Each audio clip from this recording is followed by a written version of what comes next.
एक लेडी को पैरालाइज हो गया और उसके पीठ पे वो चोट लगी और पूरा निचला हिस्सा पैरालाइज और व्हील चेयर पे थी वो, और व्हील चेयर पे गाती थी, वर्शिपर थी वो।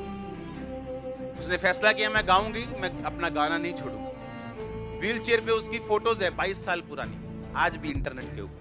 बहुत मशहूर थी और गाती थी व्हील चेयर पे। शादी व्हील चेयर पे हुई, एक पास्टर ने उससे मैरिज की। जब बेबी हुए तो नेचुरल तरीके के साथ नहीं हुए क्योंकि उसका निचला हिस्सा पैरालाइज था, तो सी सेक्शन के साथ उसके बेबी काट के पेट को निकाले गए और उसने बताया कि 22 सालों में मेरा विश्वास टूट चुका था, मेरी आस टूट चुकी थी। ये नहीं मैं आस थी मेरे को यीशु में जगह करेगा, कहती मेरी आस खत्म हो गई थी। मैं ये सोचती थी कि मेरे हस्बैंड के थोड़ा और बूढ़ा होने के बाद मुझे ओल्ड एल्डरली होम भेज दिया जाएगा और मैं किस एल्डरली होम में जाऊं, मैं सर्च करती थी और गाती थी। तब भी कहती मैंने वर्शिप कभी नहीं छोड़ी। और एक मीटिंग में जब प्रचार चल रहा था तो परमेश्वर की आत्मा ने उसके हस्बैंड की ओर इशारा किया और बोला ये तेरे कौन है साथ हस्बैंड के साथ? बोला मेरी वाइफ है, अगर लेके आओ।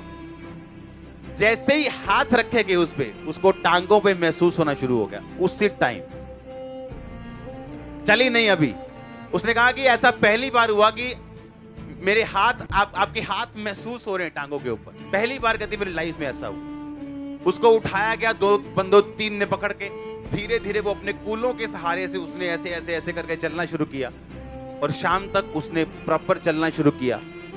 और जब उससे पूछा गया और जब वो टेस्टिमनी देने के लिए आई तो उसने कहा कि उन 22 सालों में मैं टूट चुकी थी, मेरी आस खत्म हो चुकी थी, लेकिन मैंने परमेश्वर को नहीं छोड़ा, मैंने वर्शिप करनी छोड़ी नहीं। और ये हीलिंग पूरे वर्ल्ड में मशहूर है। लेकिन आज चर्च को पूछो, टाइम पे 1 घंटा जो पहले वर्शिप होती है उनको लगता है ये फालतू वाला टाइम। हम बीच में जाएं, मेन टाइम। उन्हें ये मालूम नहीं कि यीशु मसीह ने कहा था जब प्रार्थना शुरू कर दो बोलो हे हमारे बाप तू जो आसमान में तेरा नाम पाक माना जाए। कि जब तुम प्रार्थना की शुरुआत करो, मीटिंग की शुरुआत करो तो वर्शिप से होनी चाहिए। पौल और सिलास लिखा वर्शिप कर रहे थे और बंधन टूट गए। लेकिन आज चर्च बोलती है कि नहीं। और अगर आप अलर्ट हो, अगर आपको मालूम हो कि ये हथियार है, वर्शिप करना शैतान के खिलाफ एक हथियार है, बीमारी के खिलाफ एक हथियार है, दुष्ट आत्मा के खिलाफ एक हथियार, ये हथियार है, असली वाला हथियार है। लगता है ये शैतान